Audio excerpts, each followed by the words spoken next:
Page 30, August 27th, 2021. Hello all, and welcome to another edition of the Book Nerd Diaries.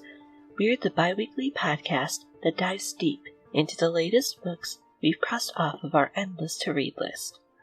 Please watch out for spoilers ahead, folks, and let's get our book nerd on. With literally billions of human beings living on the planet right now, it's pretty easy to feel small in the grander scheme of things.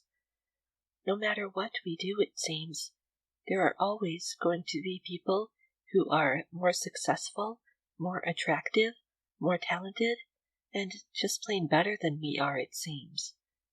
So, what's even the point of trying in the first place? That cycle of despair can be pretty hard to get out of sometimes, and heaven knows I've been there a time or two myself. But it's important to remember that this negative voice in your head is ultimately lying to you.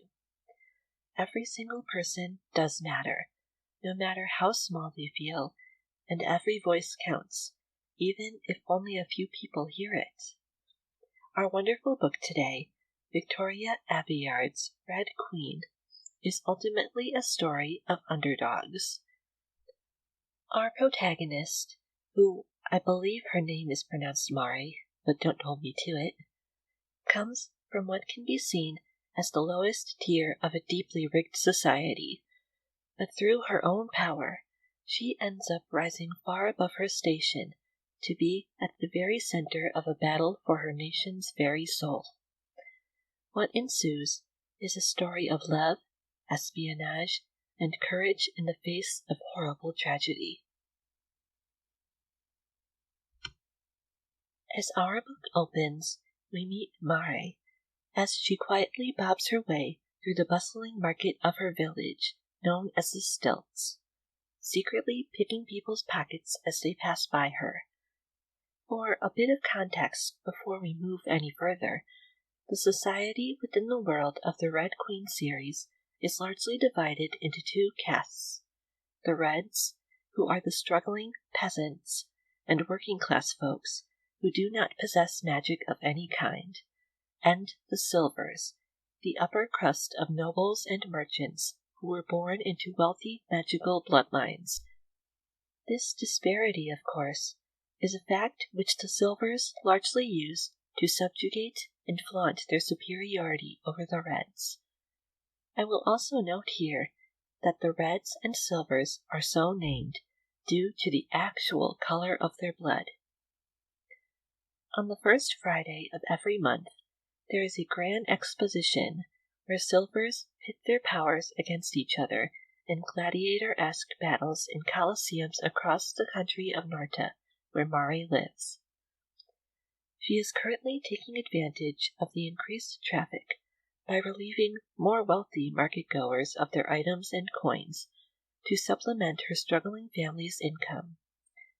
She is suddenly interrupted in her work by the appearance of her best friend and fellow Red, Kilorn, with whom she heads to go watch the battles.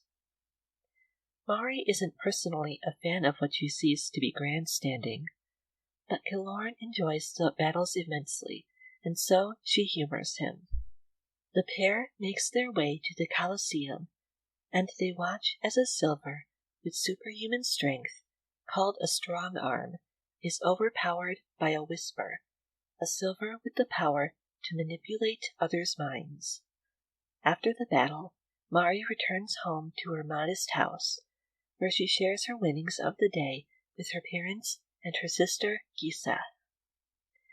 Gisa, who is a gifted sewer, works as a seamstress for some of the area's most affluent citizens, and is the family's main breadwinner at the moment. She produces a letter that had been mailed to the family by their brother, Shade. He and the rest of Gisa and Mari's brothers, as well as a majority of young, red, able-bodied men, have been drafted into the military to fight in an endless war between Norta and their bitter enemies to the north, the Lakelands. In the letter, Shade lets his family know that he and their other brothers are all right, and asks them to take care of themselves as well. Mare, who is perpetually scared for her loved one's safety, is deeply relieved by the fact that Jade is all right, and heads to bed. Soon after her head hits the pillow, however, she discovers that this brief respite is destined to be short-lived.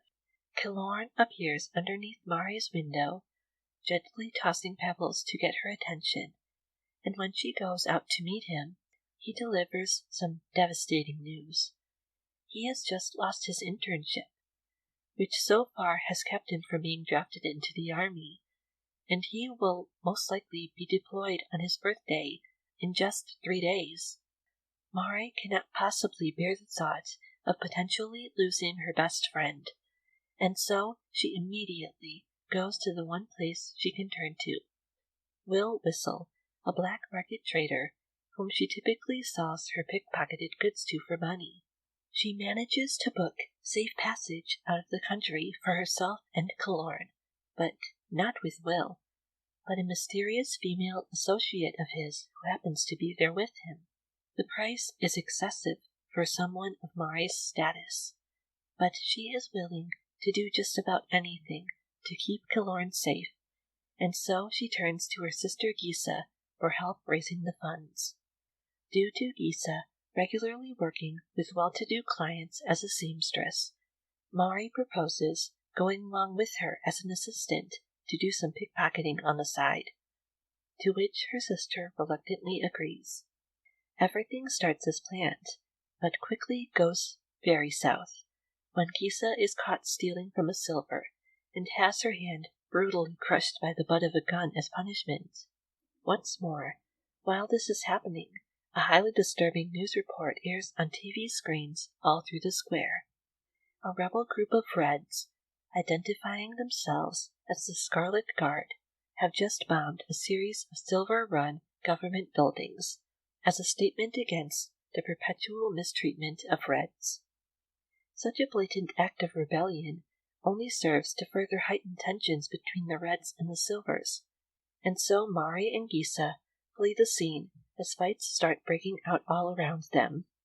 Devastated that Gisa has been injured and robbed of her livelihood, Mare sneaks off to a tavern to try and pickpocket the remainder of the money she needs to save Killorn from the intoxicated patrons.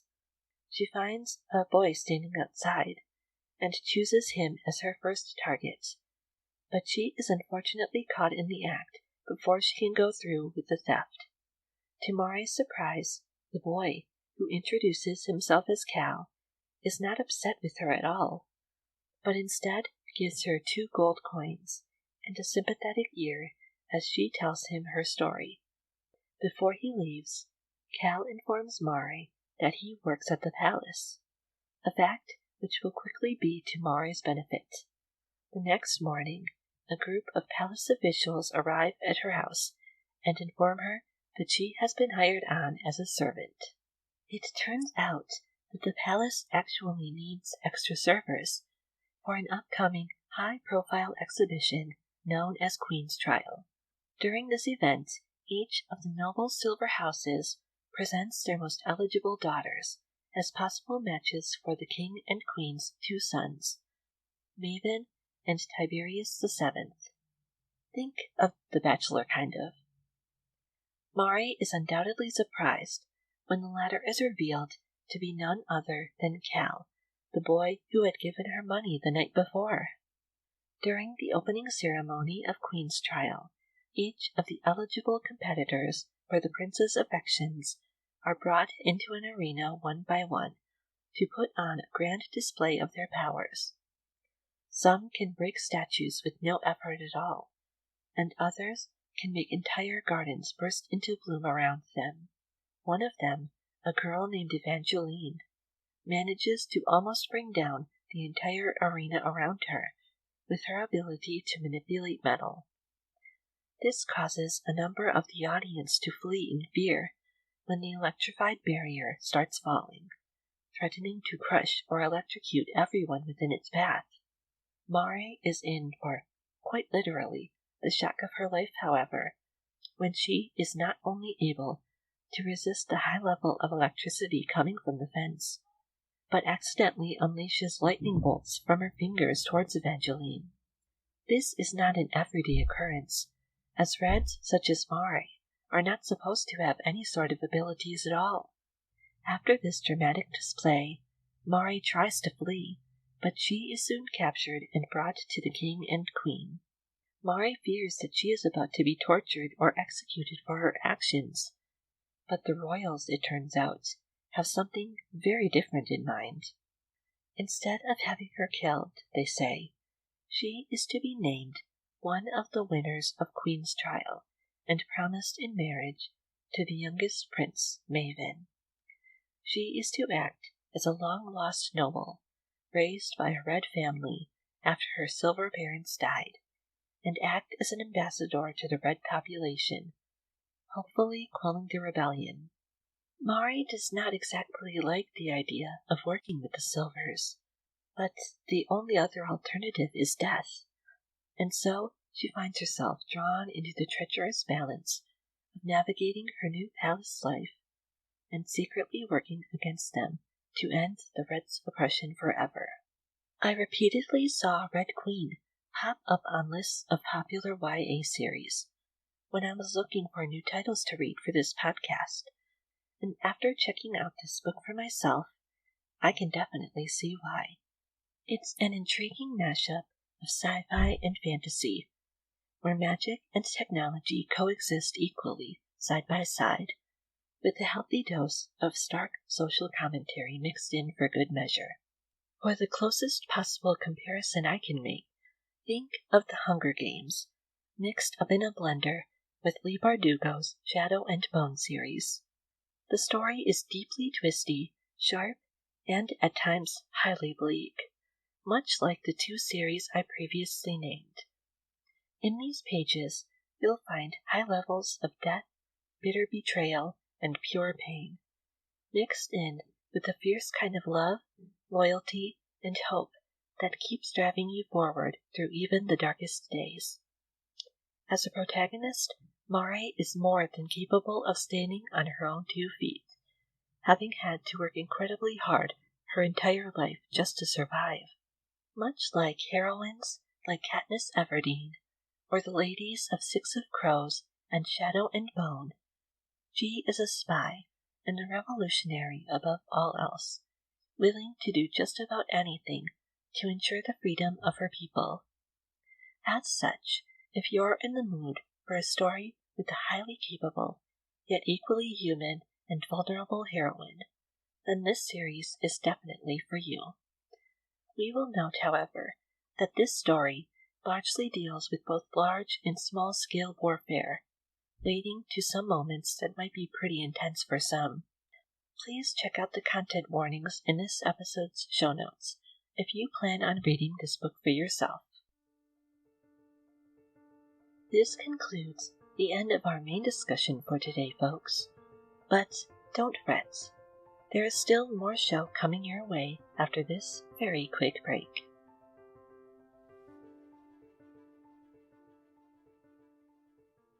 Are you an author, fellow podcaster, or small business owner looking to spread the word about your product or service? Then let us help you. We offer a number of affordable monthly advertising packages in various price ranges. So if you'd like to hear your ad here in future episodes, please head on over to our page at ko-fi.com/bndpod and click on the shop tab to see what works best for you. Again, that's ko-fi.com/bndpod. Then click on the shop tab. We can't wait to work with you. And welcome back, everyone. Now that we're on the other side of our break, it is now time for that absolute nerdiest part of our show, if that's possible, called the Trivia Corner. In this section, we give you a trivia question related to our book in some way. And since we're talking about Red Queen today, we thought we'd head back to high school art class for a second and dive into a little color theory. Ready?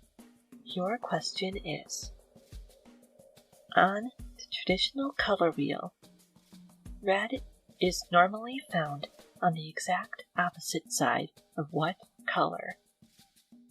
Is it A, blue, B, yellow, or C, green? Your answer is C, green. Traditionally used as a visual aid for artists, a color wheel can be used to show the relationships of different colors to each other.